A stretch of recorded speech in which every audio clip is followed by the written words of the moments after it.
Lots of you guys had time to check your answers in class. Does anyone have anything they would like me to go over?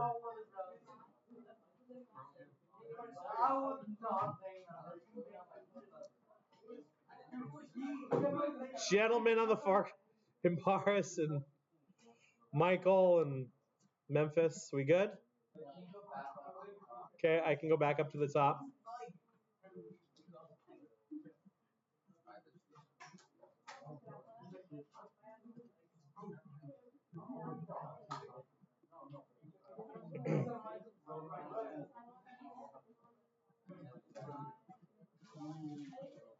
Okay, back down to the bottom. Here they are.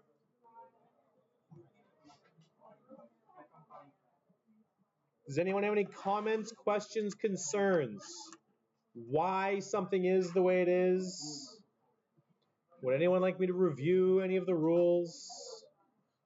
Yes?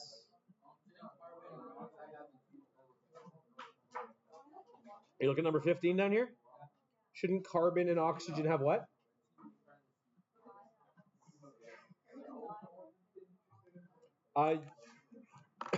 If this were dicarbon or dioxide, the di would mean there was a 2 in one of these spots.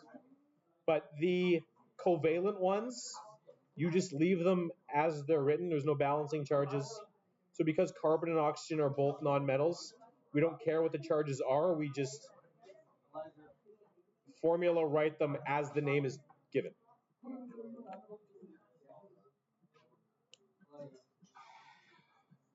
Okay, no more comments, questions, concerns on this page. Okay, here's the second. This one was just ionics, but it's a mix of the ionics. There was some polyatomic. There's some Roman numerals. We do not use the Roman numerals everywhere.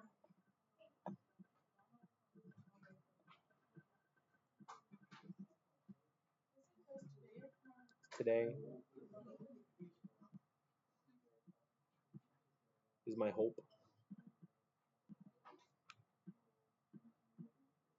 Comments, questions, concerns on any of these? Would anyone like me to review any part of them? How did we find the Roman numerals? All y'all know how to do that. When do we use the Roman numerals? All y'all know how to do that. Yes, Malik? Which part? The finding when we use the Roman numerals or how to find the Roman numerals? Okay, so you guys will be given your periodic table for this quiz. Everything we do in chemistry, you'll have access to that. So if you look at the periodic table, when you're doing a bunch of these, you will see that, for example, if I look at GAS, the first thing you guys should always do is reference the table. Okay, so you'd say, okay, GA and AS. If you were to look at GA and AS, you would see that arsenic, AS, only has one charge. It's -3. Okay? You'd go look for GA. It's up there. It's actually in the same row as arsenic. Say, okay, GA only has a charge of +3. Okay? That's interesting. So because there's only one charge on gallium, there's only ever one charge on the negatives. Because gallium, the positive ion, only has one charge, we don't need to specify what kind of gallium is showing up, and therefore we just write it as gallium because it's only got one option. But if we go up here and we look at titanium, we're going to have Ti and we're going to have Br. The Br has a charge of -1. Always. That's just the charge on bromine. But titanium, Ti, has some options. Titanium, I believe, can be +2, +3, or +4. +2, +3, or +4. And so because there's options there for the charge, we have to figure out which charge, and then we have to use the Roman numeral to represent that charge number. So here's how we go find it. Now that we can see, okay, titanium's got charge options, we have to use a Roman numeral. Which one? So we go back and we look at the formula. Okay, BR is 3. Okay, well, I have 3 BRs, and each BR is bringing a -1 charge. So that brings my total charge from all of the bromines to be -3. Now, the way this thing is written is if there's no number there, that means there's just one of something. So that means I have one titanium that's balancing all the negatives from all of the bromines. If I've only got one titanium balancing the -3 charge, that means that one titanium has to be bringing +3, therefore that's the charge we need to use. And because of that, when we name the thing, we say, okay, well, Ti is titanium, the charge we used is +3, so I use the Roman numeral to identify which charge. Bromine becomes bromide, and we're done. Malik, does that make sense? Yes, Josiah. This guy?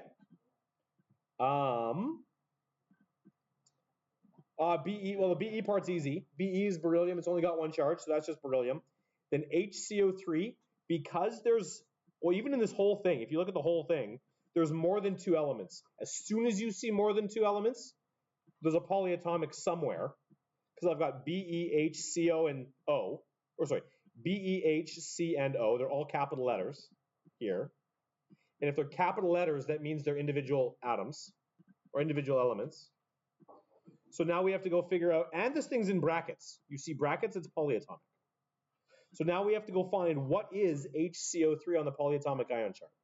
I gave you 2 polyatomic ion charts, one on the bottom front and then one on the back. The one on the back has HCO3 listed as either hydrogen carbonate or bicarbonate. I wanted to write less, so I called it bicarbonate. When it's got a comma in there, you can choose either name. If you'd said that this was beryllium hydrogen carbonate, that's fine. Totally acceptable. Someone asked me about that last week too. Totally acceptable. I wanted to write less, so I chose the shorter name. That's number 8. Malik, you feel better about that? Okay. Comments, questions, concerns. I'll scroll down here to the bottom.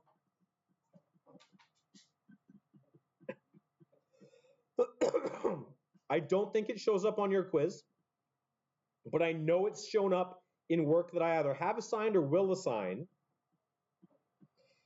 If you are given a Roman numeral, one of the things that I've seen show up in the past is students are like, it's giving me a Roman numeral for a charge that is not listed on the periodic table. If you compare the 2 periodic tables that I've given you, the big one and the small one on the inside front cover of your notes, the big one has charges listed that are not included on the smaller table. With enough energy and money, you can make those positive elements do whatever you want. So the ions, the charges that are listed are just the most common. If a Roman numeral is listed, use that charge, even if that charge isn't listed on the periodic table. The Roman numeral will always give you the charge for the thing that comes before it, even if that charge is not listed on the table. The table just includes the most common, does not necessarily include them all. Any other questions at the bottom? These are all, again, all ionics. Nothing fancy there. Questions going once, twice, thrice sold. Okay. The back was the covalence. There's all of them.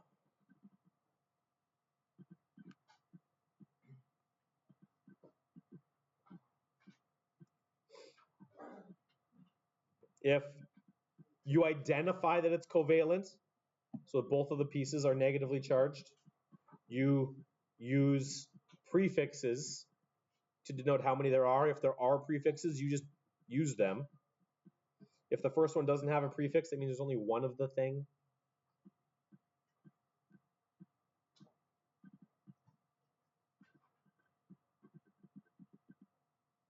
Questions, comments, concerns on the covalence?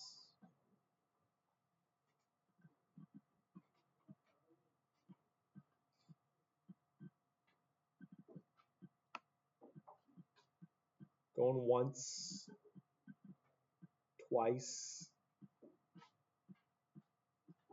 thrice. Sold to the man with the tattoos. Okay, then if there are no questions, means all y'all feel pretty good about this thing. So I would like you to get out your periodic table and put everything else away. Okay, here we go. So hopefully the naming and formula writing is starting to, now that you've seen the quiz and some of you got your quiz back and you're starting to see some of the mistakes that you're making. I mean, we've got to continue to move forward. I can provide you more practice if you need it. Those of us who are still making some of the mistakes that we're making, though, I'm wondering if the practice that I've given out has even been completed to start. So, at this point, yeah, in the bin. You guys walk see. Oh. You couldn't read my handwriting. Classic. Okay, for now, throw it in the bin. Okay. And then you and I can discuss it when I hand it back to you. Okay. I totally forgot what I was going to say. Moving forward.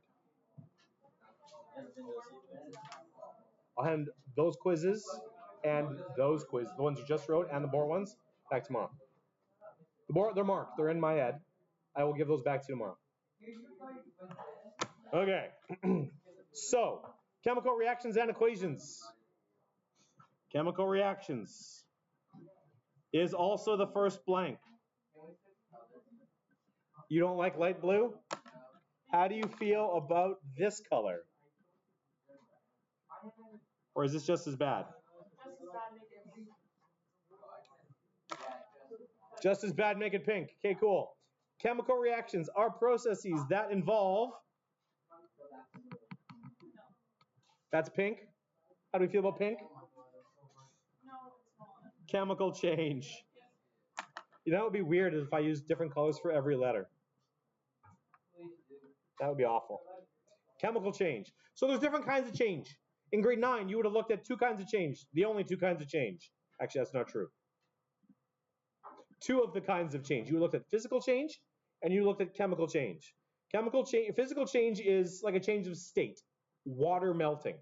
It doesn't matter whether it's a solid, a liquid, or a gas. You still have water. H2O is H2O. It doesn't matter if it's breathable, swimmable, or it hurts when you get hit in the head with a block of it. Doesn't matter what the state is. It's a physical change, not a chemical change. A chemical change is one where the actual substance you have is different. So if you recall, a physical change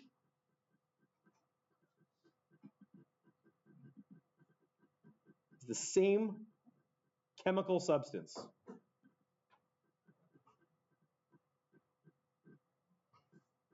So for example, whether it's ice, liquid, or steam, all of this is water.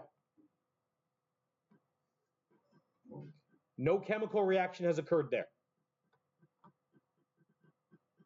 But a chemical change actually means you have a new substance that's been formed.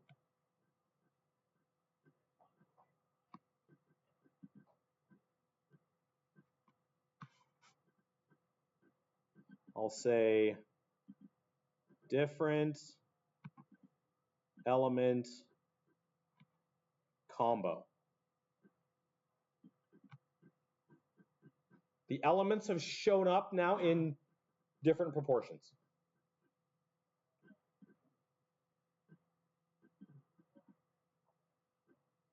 So chemical reactions can occur, before we even start talking about different kinds of chemical reactions or how they occur, let's talk about where they occur. Chemical reactions can occur both in what we call open and closed systems. Oh, that should not have a D.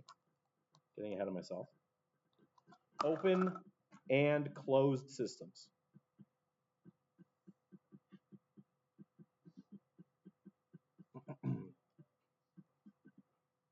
And an open system and a closed system are It's exactly kind of what it sounds like. An open system means that both matter and energy can enter and leave. So for example, right now, my classroom is what I would call an open system. The door is open. If you wanted to get up and leave, like some of you have, you could very easily. There is nothing stopping you from leaving. A closed system, if we just shut the door, means that something can enter and leave, but matter cannot.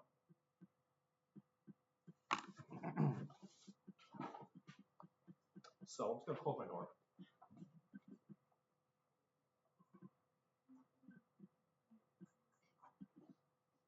Okay, cool. Now, none of you can leave. That's great. Now I have a closed system. But something can leave.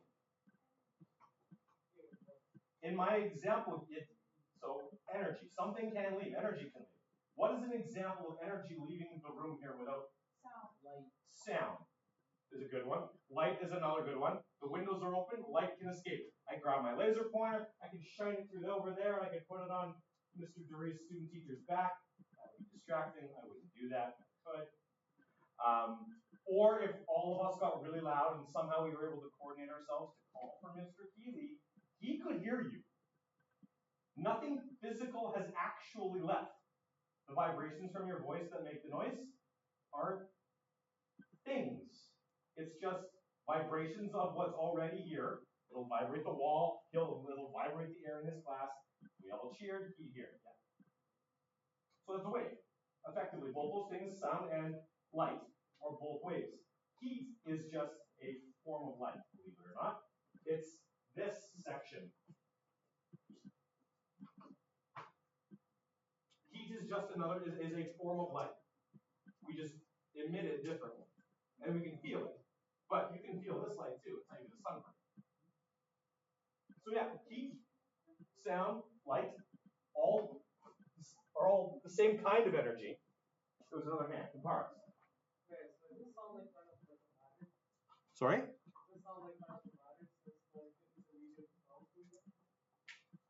But the medium isn't going anywhere. So the sound. Sound is not matter. It travels through matter, but it itself is not matter. So energy is the blank right here. Energy can enter and leave, and we've got it all. You talked about it in the form of heat. You talked about it in the form of sound. You talked about it in the form of light. Heat and light are actually the same thing. In a closed system, energy of any kind can enter or leave. Matter cannot. Yes, Malik.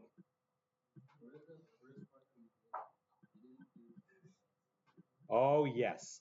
A chemical change is one in which, sorry, I said it right there. New substances are formed. So really, two little simple diagrams. There's one, there's another.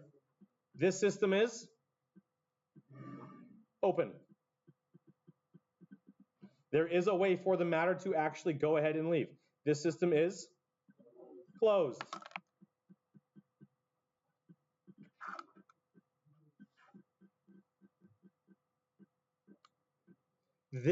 Just this idea, the fact that chemical reactions can happen in either a closed system or an open system, led to some pretty groundbreaking results. It might not sound groundbreaking, but in the late 1700s, our understanding of chemical reactions was more or less non-existent.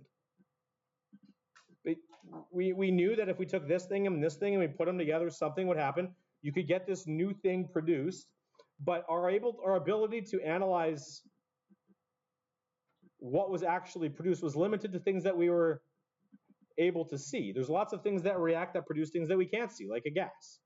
Things that are a gas at room temperature. You can't see the air in here, for example. And so because you can't see the air, it's impossible to determine for us right now in our current technological state, just as a classroom, what the individual pieces of the air are. The fact that none of us are dead means, yes, there has to be oxygen present. The fact that you're breathing out means carbon has to be present. But what about all the other pieces? We don't know. And so, and chemical reactions were very similar back in the late 1700s. So a French chemist named Antoine Lavoisier, this guy is an important dude in the history of chemistry,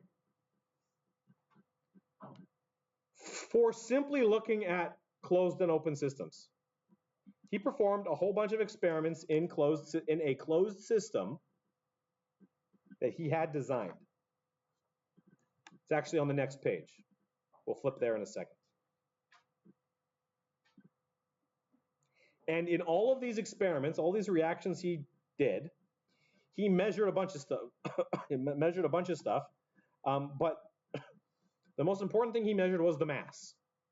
He was able to measure the mass of the chemicals before the reaction. So he was likely dealing with solids and liquids. Then he mixed them together. He allowed the reaction to happen. And he was able to measure the masses, again, of the substances created after the reactions. When you're ready, flip the page.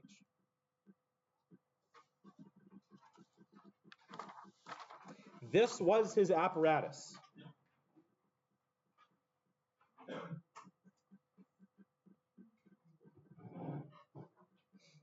He had a glass teardrop-shaped tube thing.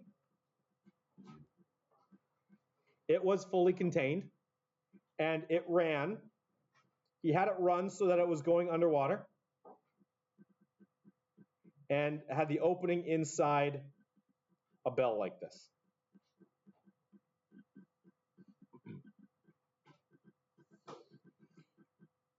The most significant reaction he did involved something called mercury 2 oxide, which is actually wildly poisonous, which is just HGO. You guys are aware, have you been told in the past that mercury is poisonous? Okay. It's not actually. Mercury on its own, not poisonous. If you were able to get pure mercury, yeah, you could. But HGO is wildly poisonous. So assuming that the mercury sohum that you wanted to ingest was never ever able to react with oxygen, including within you, the mercury itself is fine. But mercury oxide, wildly toxic. So what he did was he took mercury oxide and he heated it. Mercury oxide is a red solid. And when you heat the thing, because if you look at the periodic table, both of the ones on the back wall, and in fact your periodic table, have mercury shaded a particular way. Why is mercury shaded or colored blue on those periodic tables? What is mercury at room temperature? It's a liquid. Mercury at room temperature is a liquid. So if you heat it up, if you take a mercury solid and you heat it up, you don't have to get it very hot. You're going to start to liquefy, you're melting it effectively. So he took a solid mercury compound, HGO, a red solid, and heated it. As he was heating it, because mercury melts at a relatively low temperature, that compound, HGO, broke down. It breaks down when it's heated. And out of that red solid, a silver-colored liquid starts to ooze. And that silver-colored liquid is just pure mercury. Hg as a pure metal. So I can eat that. Theoretically, yes. As long as you never, ever let it come in contact with oxygen. So it's going to as soon as you ingest it. So don't. If you were able to keep it from the oxygen, the mercury would be okay. But it's almost impossible to do. So don't consume mercury. So let us continue this tomorrow. Have a great day. We'll see you later. No, but it's not just air. You've got stuff inside you too that have oxygen compounds in there. Yeah, I put it in like capsules. Like a little capsule, as long as that capsule's not dissolvable by your stomach acids. Okay, see you guys tomorrow.